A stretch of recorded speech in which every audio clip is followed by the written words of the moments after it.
Coming up on episode 169 on Finding Better, Arnold Beekes is joining me, and we're going to have a really fun and fascinating conversation about unconditioning your brain.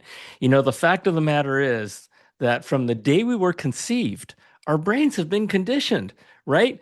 Whether we like it or not, all of us are in this boat, and we've got so much stuff rattling inside of our heads that, Arnold comes along and he says, "Hey, here's some things to think about to get that stuff out of there and move forward with a better life." So much fun, so interesting. Here we go.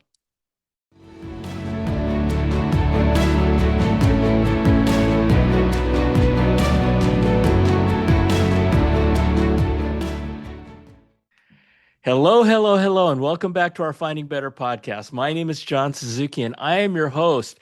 And this is where we share real life personal experiences and wisdom of people who have been there and done that. Because, sometimes the best path to success is to follow the ones folks who have gone before you. And today's episode is going to be really, really interesting. This is all about finding better. And we're going to talk about some things that in fact we're going to talk about stuff we've never talked about before. My guest today is Arnold Beekes, and we're going to talk about the art of unconditioning your brain. We all need this. It applies to every single one of us, and we're going to talk about how Arnold enables people to move from fitting in, right? It's all about fitting in, to flying out. Now, what am I? Just a little bit about his background. So Arnold has worked in technology and organizational leadership for 20 years. His second 20 years was in psychology and personal leadership. And he's found over his experience that most people are unable to use their full potential because we're limited by our mental and emotional straitjackets. We're going to talk a lot about that. We're stressed, we're overwhelmed. We feel like we're not good enough in a world where other people are pulling the strings. And the thing is that we don't know. And this is really interesting. We don't know that we're being conditioned all our lives. We've been conditioned to conform, whether it be in our schools or our parents or our churches or our work, right? To live somebody else's life and somebody else's expectations. Isn't this interesting? And what he says is that your brain, all of our brains have been hijacked over the years by parents, by, like I said, teachers, by the media.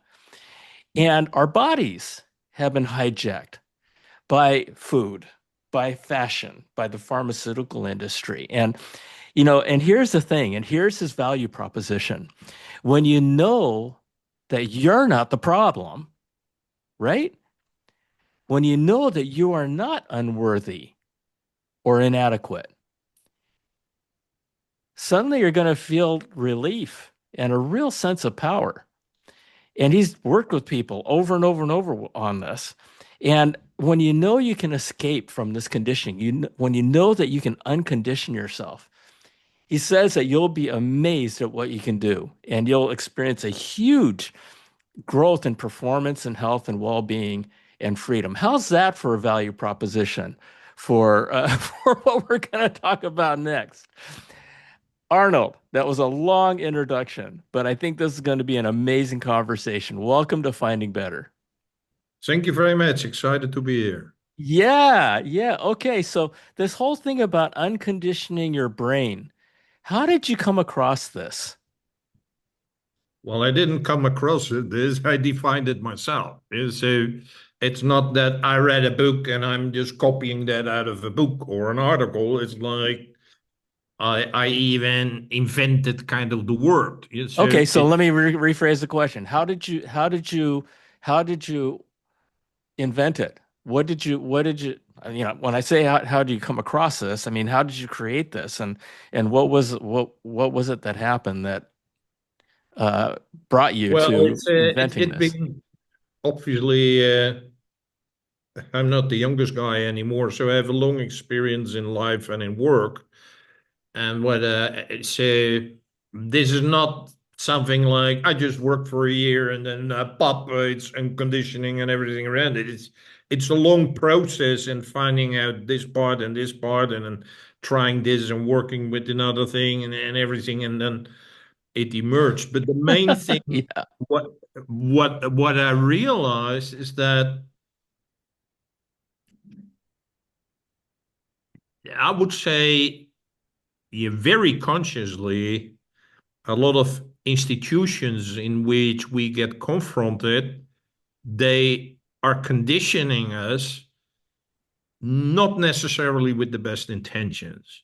sure. And, and once I realized that their goal is basically to numb and dumb you down, then I'm like, oh, it's not my fault. I'm not stupid. I'm not unworthy. I'm not with, I would say, all people know. Most people, I haven't found any, I haven't, and I talked with hundreds, if not thousands of people. Nobody has ever said to me, is like, Arnold, I have the feeling that I'm good enough. All people I meet have the feeling, no, I'm not good enough. That feeling that you are not good enough is essentially a consequence of that conditioning. Right, right, right. Yeah? Yeah, The go ahead. goal of conditioning is to control you, to make you compliant, to make you obedient. And they do that mostly by fear, by inducing fear in you.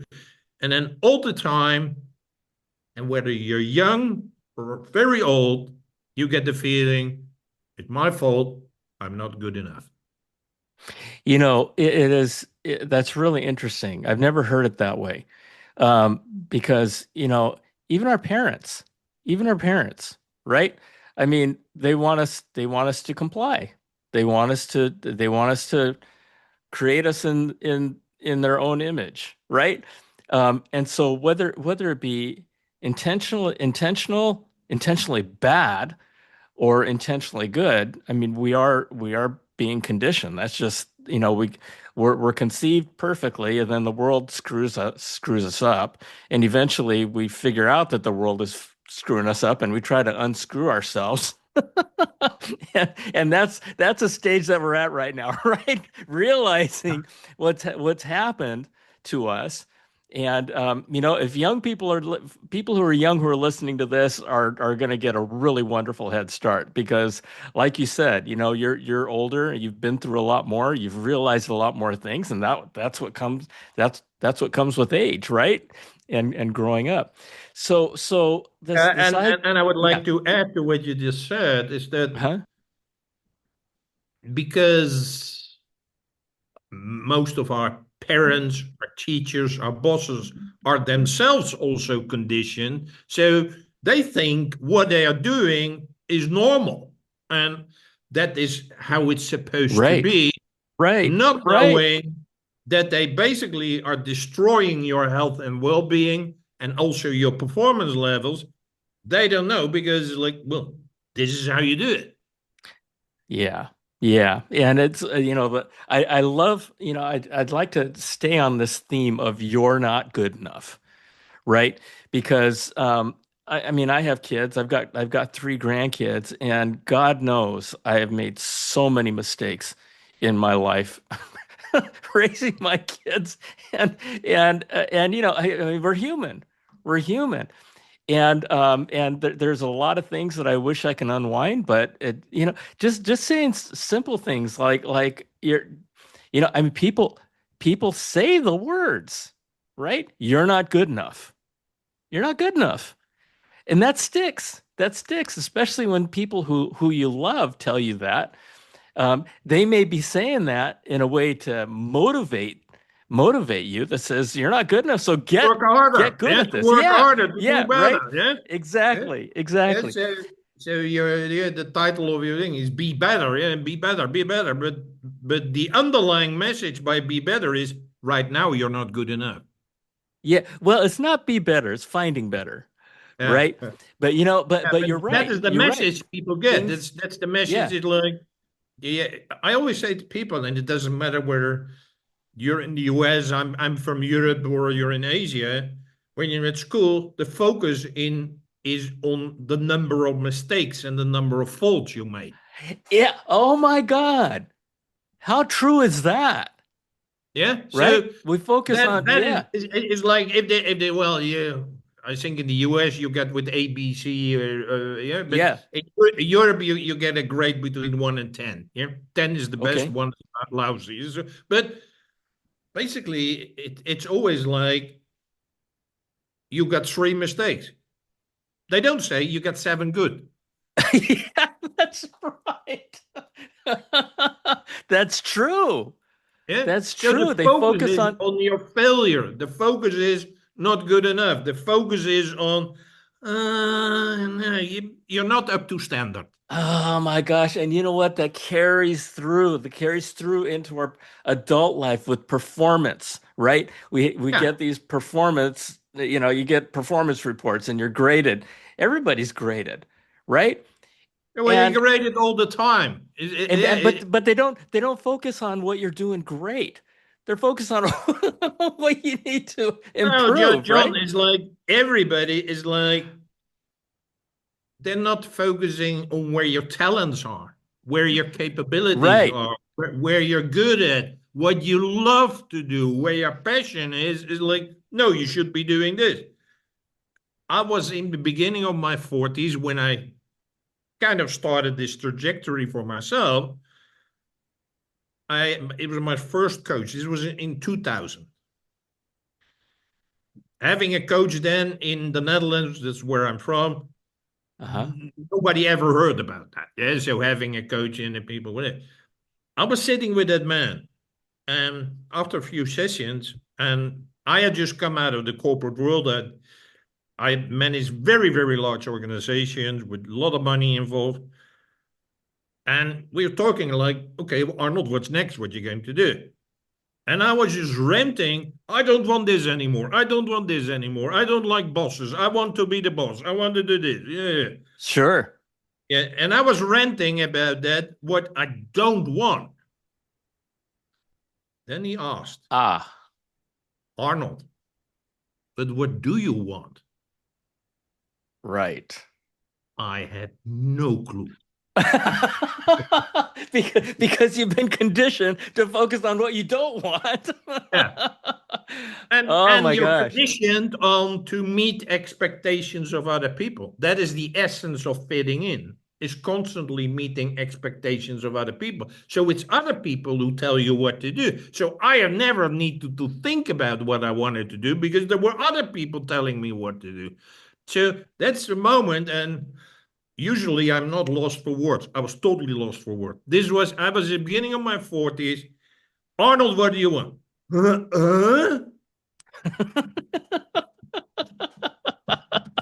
Yeah, and I'll bet you there's a whole lot of people if you ask that I would question say to. it's 7.9 billion people because I tested it on a lot of people.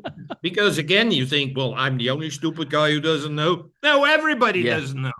Yeah. Yeah. Because Yeah. at school system, parents, friend, nobody asks you, Arnold, what do you want? Arnold, you seem to be good at this and this. Why don't you go that? Where are you really good at? I had no clue. I just do is like go to school, go to university, have a good job, do what the boss tells you to do. Okay, so that's it. It's like keep other people satisfied. And it doesn't matter whether I'm satisfied Right. because he cares. Yeah. First of all, one thing I just want to go back on real quick is thank you for your perspective on the title of my podcast, Finding Better. I never ever thought that meant you're not good enough. It's Well, always been it's always implicitly. right. I mean, I see that now. I see that. But what I want to tell everybody who's listening and watching is here's the thing. We're talking about not being good enough. You already are good enough. You're more than good enough. You have superpowers that nobody else has. I mean, just as the person that you were created as, nobody is like you. You've heard this before, right? We've all heard this before, but what we want to do in this I conversation have is to never draw heard that that out of you. before. You've When never heard that before. you said it beautifully. No, no, Okay. no. Oh, good. Thank you. In the environment in which I grew up and everywhere, nobody said what you just beautifully phrased. And there are a lot of people because everybody knows what did you do wrong, what's not good enough, what should you improve, what are your faults, what are your mistakes. These are your weak points. So, but what are your strengths? What do Exactly. Exactly. And but you know what? Thank you for saying what you said about what I said. It makes me happy, but it makes me sad at the same time. But you know, this is part of the reason why I do this podcast is because there's so Arnold. I'm gonna use a bad word right now. There is so much bullshit in the world, right? And we are just inundated with such terrible messages. I call them messages of inadequacy. This is exactly what we're talking about, right? yeah, That you're yeah. not good enough. That I wanted to create a place where people could come and it could be a safe place. I want this conversation. This conversation is a very safe conversation, right? We don't want anything more out of people than hopefully helping them in some way, in Yeah, some fashion. the main thing what I say is the starting point with it is that people realize number one, it's not your fault. Yeah, it's not you. Yeah, Yeah, but that yeah, is what we think. Eh? That is the conditioning. The conditioning. There's something wrong with you, John. You better shape up. That's what we hear all our life. Yeah, yeah, I grew up with. Well, I saw you wrote a book about concentration camps and everything around that. yeah, yeah. I don't know the history about that, but my father was military. So Hmm. Right. My dad too. yeah, you know. Well, at least my father was at home even worse than at work. He So did what? He did what? was worse than at work, meaning he was Oh, extremely authoritarian. oh, okay, I've never okay. in my life get a compliment from my father. Yeah, I know that feeling. Yeah? Yeah, So, yeah, so it was always criticizing, always that's not good. And it doesn't matter whether it was at school, in sports, or I had to cut the grass. I always had to do chores in the house, or it was painting, or it's like always, yeah, it's okay, but this is not good. You should do this differently. But never good enough. never good enough. But his intention, I was afraid of him. Yeah, But I didn't hate him. I didn't hate him because he had the best of intentions, but a very lousy way of yeah, implementing. Yeah. yeah. And, You know, and I th that is what most people are. And I grew up in this kind of extreme environment, but it's a way, and you use fear. Yeah, it's based on fear, and everything is like, oh, if I didn't get a good grade at school, I didn't have the courage to tell it at home. It's like, well, Yeah. you're laughing at it, but it was No, terrible. Yeah. I know that feeling too. That's why I'm laughing. That happened like every cycle. Yeah, but it looked like what I did is like, well, it's a 1 to 10 is like if I got a 6, which was still sufficient, but he didn't like it. I always had to get an 8 or a 9, and so I would get a 6, and then the next time I would get maybe an 8, and then I would say I got a 7. So, so that was my way of dealing with it, but it was not nice because yeah, it was always during dinner. I was sweating. I was like, well, I look in his face. It's like, well, did he have a good day today or not at work? But that's yeah, okay. Maybe you and I have experienced it in a kind of extreme way, but a lot of feeling they still get that same feeling, if it not from their father or mother, it's Oh, from their everywhere. friends, or it's, Yeah, or everywhere.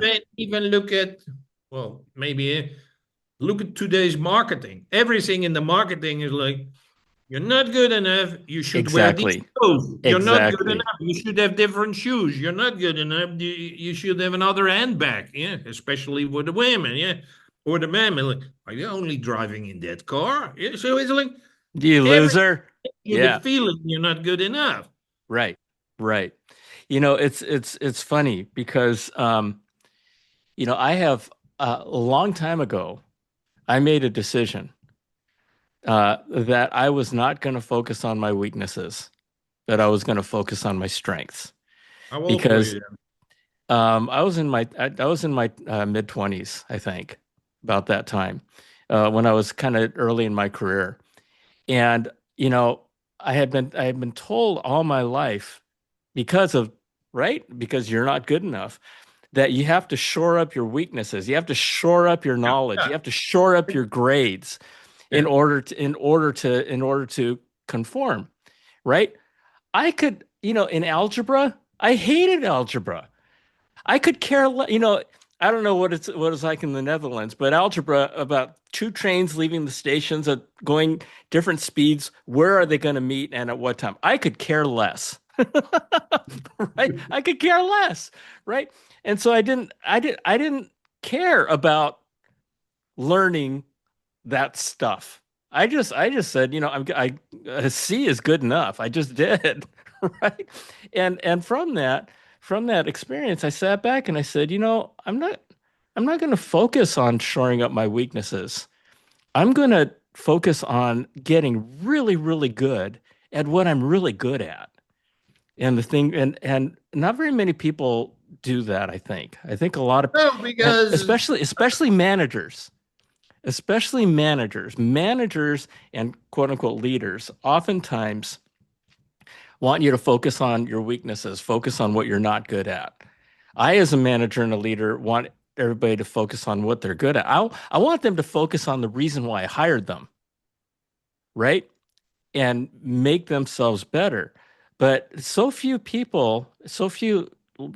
very, very few leaders like that, um, who really, really focus on people's strengths yeah, and encourage but them. because they themselves were conditioned as well. So they do the same as their bosses did, as their parents did, as their teachers did. Yeah, no, that's true. When I came at well, it was an American multinational, and I was chosen to be part of what they call to become a first line manager.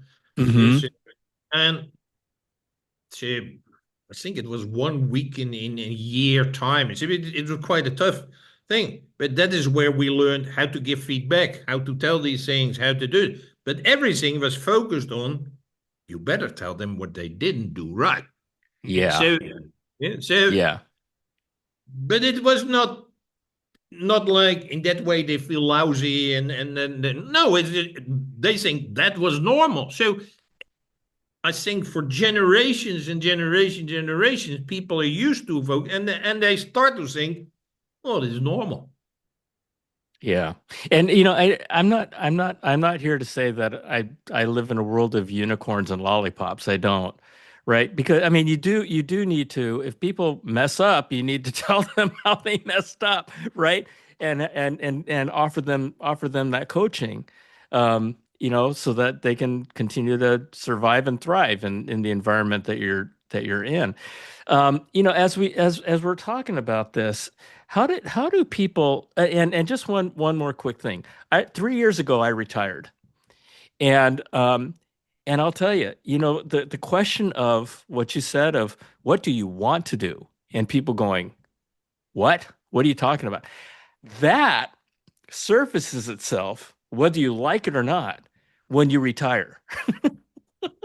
Because Yeah, now I all of can a sudden, understand that. right, you're Yeah. not in that environment anymore.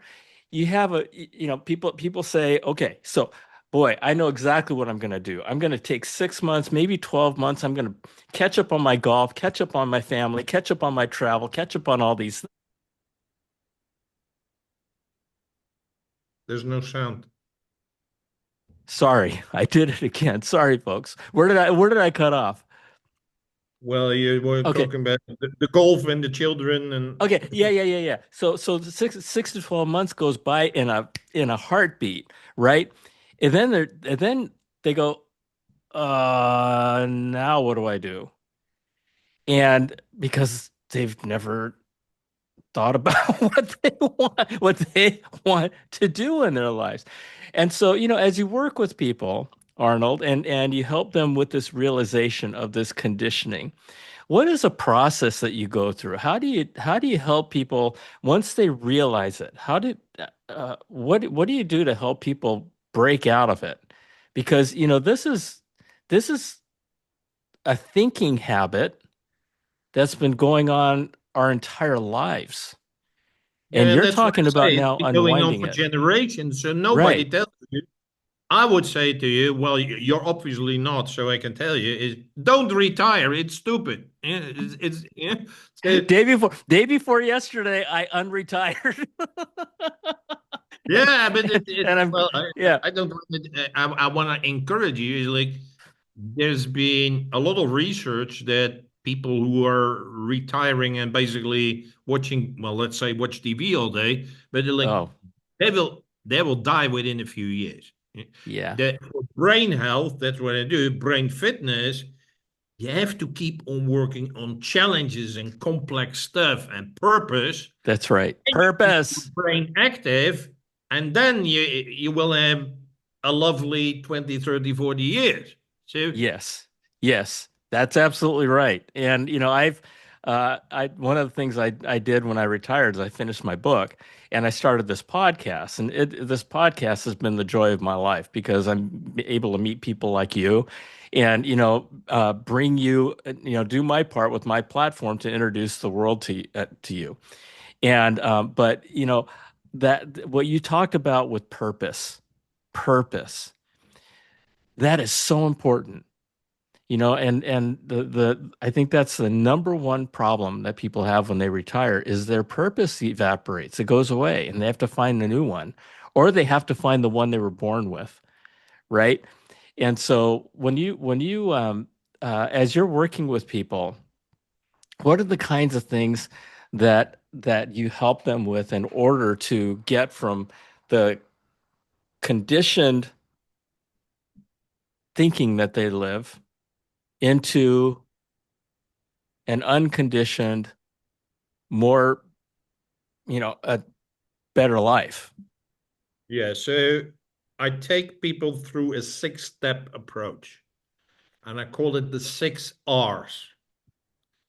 The Okay. first step is reveal, and I'm going to reveal to people how basically we have been operating in a cage from the moment we're born. And the cage is you you start to work to earn money. For that money, you need to consume your food, you need to pay your mortgage, your car to go to the work, everything. And then you're like, well, that's a bit lousy. So you still need a bit of money to have some kind of entertainment. Yeah, whether it's playing golf, having a dog where you walk with, it doesn't matter. But then it's like, oh, the money is gone. I need to work again. So that's a cage because it's like a loop in which Totally. you, Yeah. and in that loop, you are the prisoner. Yeah. I use Because a all the hamster. time you need to go back to work. Yeah? Yeah. And It's a hamster wheel. most people don't like their work. This is true. Yeah. This is true. And under the reveal phase, I explain about the straitjackets. And the Hmm. straitjackets are the conditioning which institutions and people in power put on you to make you do what they want you to do, what Right. they want you to do. Hmm? Right. Hmm. Second step. So, first one, reveal. Second step is recover. You need to recover from being in this environment and having to perform with the straitjacket on. You might say, Arnold, what's that? I say a year ago, there were the Olympics in Paris. Everybody's heard about the Olympics and all these gold medals. And I ask people, I say, how many of these gold medal winners have a straitjacket on? And they're like, What a stupid question, Arnold. Yeah, well, you start Yeah, laughing. yeah, It's like yeah. No, I love it. somebody I has a love it. straitjacket on. They said, "Why are you wearing a straitjacket all the time?" Okay. So, You need to recover from the suppression because when you are in a straitjacket, you're suppressed. You cannot fully use your talents. You cannot, it's not healthy. You cannot be and do who you are. And the second thing where people need to recover from is addiction. Now you might say, Arnold, I'm not shoving with a needle heroin in my arm, but people are addicted to social media. People are addicted oh, to oh my God. people are addicted to gaming. People are addicted to porn. People are addicted to eating, alcohol. So I would say almost everybody's addicted to something. Why are people addicted? And I'm not judgmental because I was kind of addicted to alcohol. It's like because people want to escape from that cage. Because the work is lousy and the pressure is lousy, and they tell you all day you're not good enough.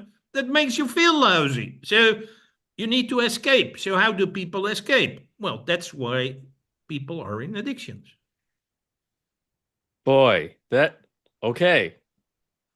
So the first thing you do is you reveal that they are in a cage, and the second thing is help them recover from addictions that they have, and the suppression that they've lived with, but the addictions that they've had, uh, and created because they want to escape from the cages that have been built around them. Yeah. Wow. Step Okay. three. Step three is to reactivate capabilities, talents, strengths which you have. Because especially in business, but it's basically everywhere, the focus is on your mental things. Yeah, is your thinking, is copying other people, exactly do with other people. What is totally ignored, emotions, spiritual stuff, Yeah. physical things, environmental aspects, social aspects. And the last one, well, I don't talk with consciousness type of things. Most people, and also when we talk about suppression, most people, and that's not only men, that's also women, that's young, it's old. I mentioned this to people all over the world. What they learned is to suppress your emotions. Right. Don't listen to your emotions. Hmm? Right. John, boys don't cry. Huh? So,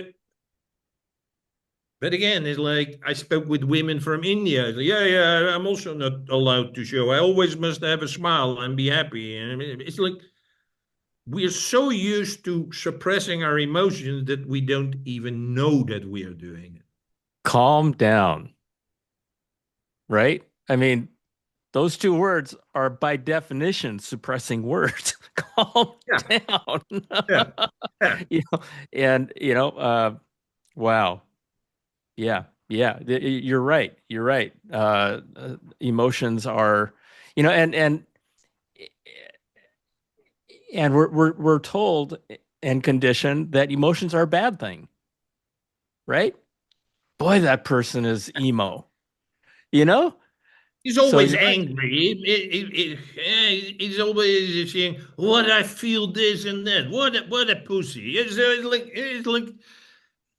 It's like well, actually, that was my last corporate job, and I was with management team. And these folks were lying was a standard habit of these people, and I exposed. Oh, I exposed them because I got a pretty good memory. So I said, "You said this. You said this. And they said, "No, I didn't say that." I literally, I couldn't hold it anymore. I started crying in that meeting, and they were like, "Well, I'm a pretty big guy." So he was like, "What's he doing? He's crying." But I could see in their faces that they all like, "Yeah, it's because I'm lying." Yeah, but they didn't say it. They didn't yeah. say it. So is it like they Nah. say, well, let him be kicked out? I will just continue. So it has huge influence. And it's like, imagine you're in a swimming pool. Um, well, you're in the US, you call it a soccer ball. You have a soccer ball in the swimming pool and you push it underwater. Right. What's it, 10, 20 seconds? You can do it. But now Right. I do it for 5 minutes. Right. You cannot do it. Sooner or later, your hand gets tired. And what happens then, John? Bam! Yep. Explodes out of the water. That happens with your emotions as well. So we've been suppressing all of our lives, our emotions. At some point in time, it's going to explode, and it's going to can be explode by getting a heart attack, by having cancer, by ulcers, by all ugly things. Because all of your life you've been suppressing something which is an essential part of being human. Oh, what a great metaphor. What a great analogy of that, of keeping that soccer ball underwater. Yeah. Yeah. Okay. All right. So the next step is reset. You got to reset the lens. Reset the lens, meaning I'm wearing glasses. They're currently transparent, but imagine I've been looking at the world where they are blue tainted. I would say, and I look at you, everything's blue. Why do you painted everything blue? And I said, Arnold, it's not blue. It's it. And then I put on other glasses, it's green. Then I said, well, now you switched it to green. Why do you have green? Is it your favorite color? So it's like, but reset the lens, coming back to our initial discussion, is like, reset the lens is like, it's not my fault. I am good enough. There is nothing wrong with me because people have been trying to focus on my weakness and my failures and my mistake, but nobody's ever asked me, is like, Arnold, what are your talents? What do you love to do? What is your strength? What can you do 24 hours a day? That is a different lens. That is a totally different lens. Yeah. I love that. So are I you love that. looking at the world from a point of fear? And fear, it makes you shrink. It makes you like, ooh, I don't want to make mistakes. No, you're right. Yep. Small, it makes you. But if I work from a thing of enthusiasm or strength, it like, Or love. yeah. So it like, well, I didn't know I could do that. Yeah. Yeah. No kidding. No kidding. I love that. I love that. The fifth R is called relearn. And relearn is we got to relearn knowledge, skills, and mindset. I give it a little bit of different name, but it doesn't matter. It's like these things, what most people have learned, are learning, and are experiencing at school is completely obsolete in today's world. Yes. And it was already obsolete. Yeah, when you were saying about your school, when you had to do mathematics, and you said, why am I going to, I'm never going to use it. I was at what they call in Europe the gymnasium. So I had Latin, Greek, Dutch, English, German. And then I had economics and mathematics. And like, why do I need Latin and Greek? And it was old Latin and old Greek, so I cannot go to Greek. You see, it like Yeah. that's what they told me at school. I'm really happy that they told me what they call the three R's: reading, writing, arithmetic. That's fine. Everybody needs that, and I'm capable now of talking with you in English. That's also what they taught me. That's very fine. Now I understand because my mother tongue is Dutch. It like, but the rest of the thing is completely useless. Yeah. And that was in my time, but that is still today. Yes. And that is why there are many reasons why young people are in such a very miserable state. because they see that, well, in my time there was already a gap, but now for them it's this gap. Yeah. It's like they realize, like, I've wasted 20, 25 years of my life. It's completely useless. And still I have no job. Look at what's happening now. When I read about the research in the US, like, people, well, nobody knows when they go to university or any education what they wanted to be, what they wanted to do. Nobody knows. Nobody asks you what your strengths are. Nobody, and you have no clue. Let's be honest. It's like, and then now it's like it used to be for many years. Well, go do computer science if you have the talent to do that. Well, because you get huge salaries and you will guess the number one job who doesn't get jobs. It's computer science. Yeah. There are now many people who graduated in computer science. They start working at McDonald's if they can get a job. Yep. Yep. So it's like knowledge. The second thing is skills. Yes. Basically, what we've been discussing today is a lot about skills and what are the skills you come easy to you. What can you do? What doesn't cost you any effort? I'd rather Exactly. What do you look at do what well? come easy to you, yeah? Yeah. Because that's where you're good at. Focus on your strengths. Yeah.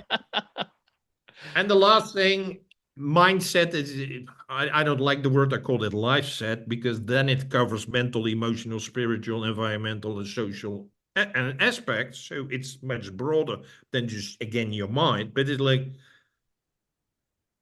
still, all the institutions are teaching you is like, get good grades, do your stuff, and then you start working. And then when you're Yep. 70 years old, you can retire, and then you can do the fun things where previously you didn't have the time and the money to do it.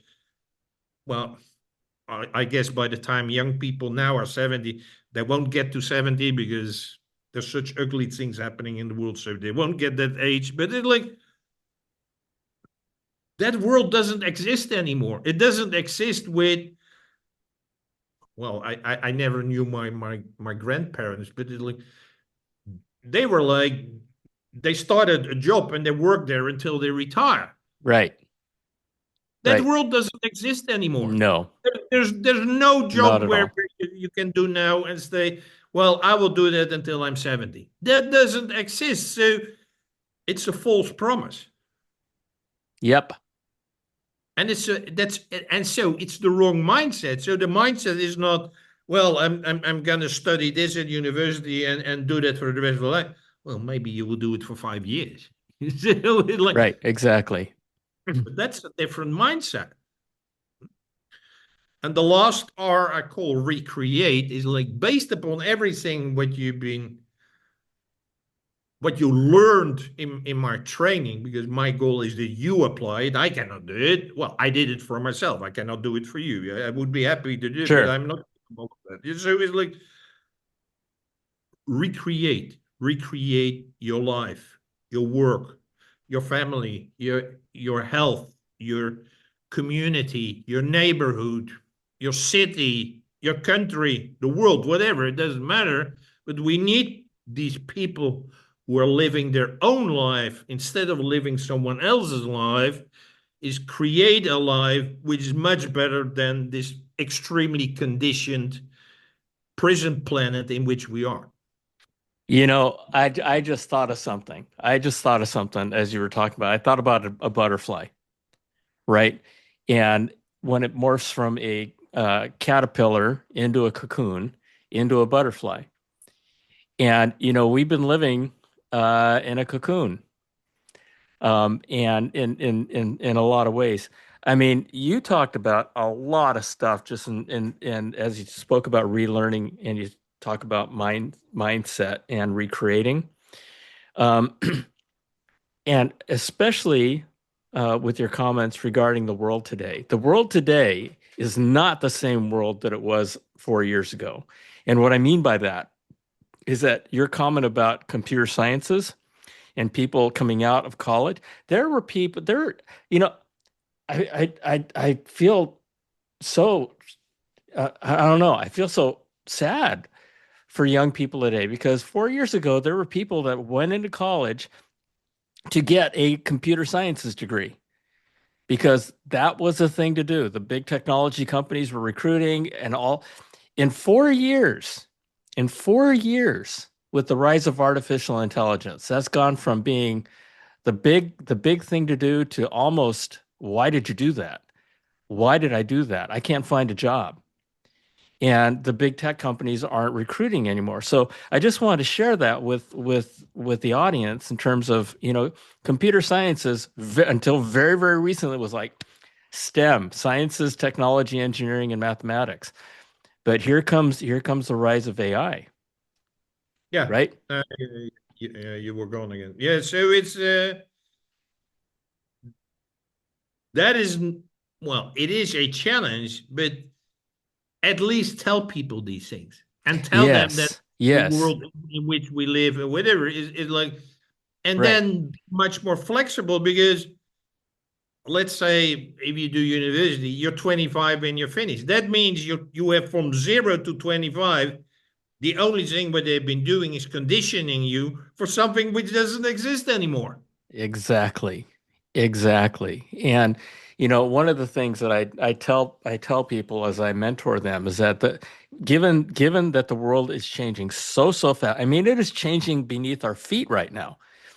And one of the things I share with people is learn to be open-minded, learn and you have to learn these things. You have to exercise these things. Learn to see opportunities and learn to be scrappy because there's going to be opportunities that we have today that are going to disappear, but there's going to be opportunities tomorrow that we're not even thinking about today. And when you talked about mindset and relearning the mindset, and you said that you hate that word or you don't like that word mindset, you prefer life set. I've learned in my life that you have a mind, but you also have a heart and you also have a gut, right? And all three of those have their own intelligence. I mean, there's research study after research study that shows that the heart does, how do you feel? That's your heart. What are you feeling right now? That's your heart, right? My gut tells me this is the right thing to do. Follow your gut, right? And so changing your mindset, but also setting your heart set and your gut set, right? And Yeah, learning. well, that's why I'm I call going it. way out of the, Yeah, yeah, I said and that's indeed the reason we have basically three brains, and right. that's why I call it brain. The mind is actually something outside of you. There's your subconscious mind is partly instead, but your mind is your brain is your processor, but your mind is like compare it with the stuff in the data in the cloud. So it's like so Okay. the mind is outside of you. Have you ever heard a Got it. neurosurgeon Interesting. or a psychologist say, "Can you point me in my skull where my mind is?" Yeah, I guess not. That's a good point. They have no clue, and they Yeah. make up mind and brain, but mind and brain are totally different things. Yeah. Interesting. Yeah. So it's like indeed you get three brains, but it's also like that's why I say his life set is like, well, you got to learn to deal with your emotions, and that doesn't mean that you got to be angry and hit everyone you don't like, but it's like at least listen to them, deal with it. It's like indeed, and I'm as we speak, John, I'm training my heart brain because, well, number one, I didn't know I had one, and number two is like now I start to listen to it. I'm training myself to listen to it because I always completely ignored it. Yeah, and so it's Yeah. like so I'm and there's the Heart Math Institute. There's a very good book which describes some exercise. I'm doing them each morning. Literally, no kidding. I'm doing it each morning. It's helping me a lot, and but it's also you know creating a lot of tears with me because I think the heart communicates with tears. That is my understanding because if something touches you, it's like, why is that touching me? Huh? So, Oh, huh? that's interesting. Yeah, You know, and it's like with your oh, gut, like people when they well, one of the biggest fears of people is giving a presentation to a large group of people, but and then they feel nauseous. That's your gut. yeah, Uh, that's true. But everything is the physical part is neglected. Look, people are hard. Well, I'm not even talking about exercise or movement, but people are sitting all day. They're just Yeah. all day sitting, Yes. watching a screen. Yeah? That is extremely unhealthy. The food we eat, most people only eat ultra processed food.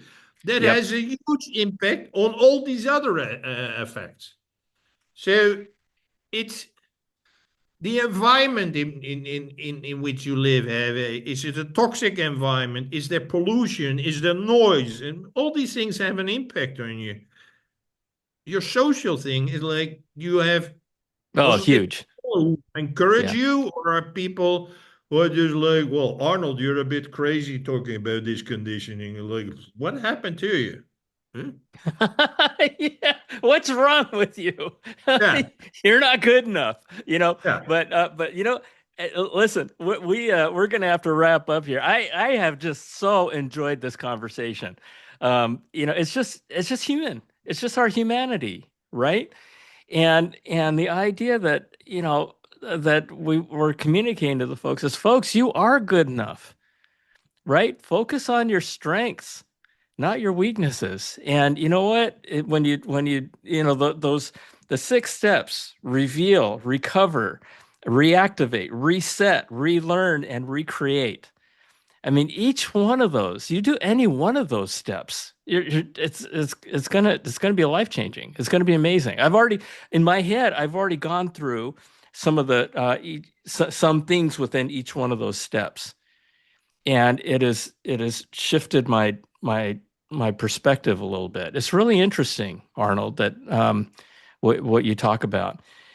And so let's close us out.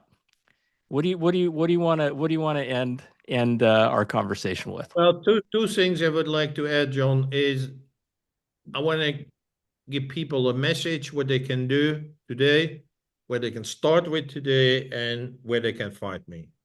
My Yes. main message is number one, be kind, Yes. and Kind especially kind and of.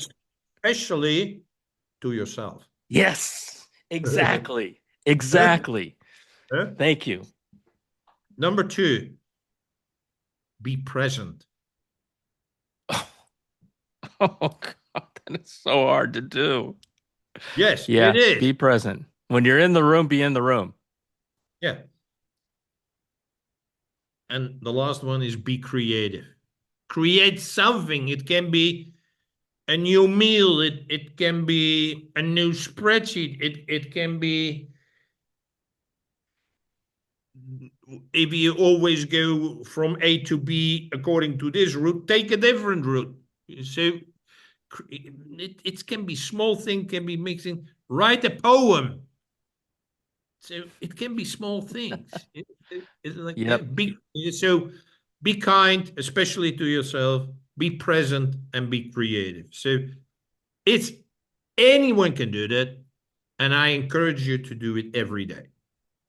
That's wonderful. That's wonderful. How do people find you? It's Well, in the notes, but easiest what's the best way way? is to go to my website. It's called braingym.fitness. Brain Braingym.fitness. Gym And spelled they can find, GYM. I got currently 3 types of products. I got my training program. It's a 15-week training program where I give once a week live a training on these 6 R's. Yeah, and it's called From Okay. Fitting to Flying Out. And then in the week in between, well, I hope you're going to apply it in Okay, your Arnold. Arnold. life. Yeah, folks can get that information on your website, right? Yeah, yeah, Because I have a hard stop that I have to honor.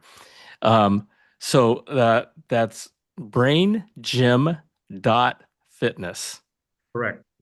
and they can go there to get in touch with you and learn what they want to learn from you. Yes. Right? Okay. Okay. Um, and I'm sorry I have to cut us off like this, but I would love to have you back sometime. This is just fascinating, and I love what you're doing. I love what you're doing.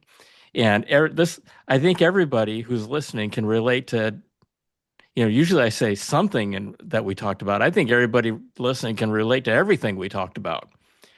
And and I love that you're doing what you're doing and helping so many people. So so with that, Arnold, I love you. God bless you. Thank you for everything that you're doing. Folks, share this with folks, okay? Because this is one of those really foundational things in terms of, finding better in your life. And when I say finding better, again, it doesn't mean you're not good enough. It just means that everybody wants to find better in something in their lives, right? And hopefully we've given you some ideas on how to get there. Okay. So with that, everybody, I love you. God bless you. Thank you for joining us, joining this episode. We'll see you next time. Bye. Bye.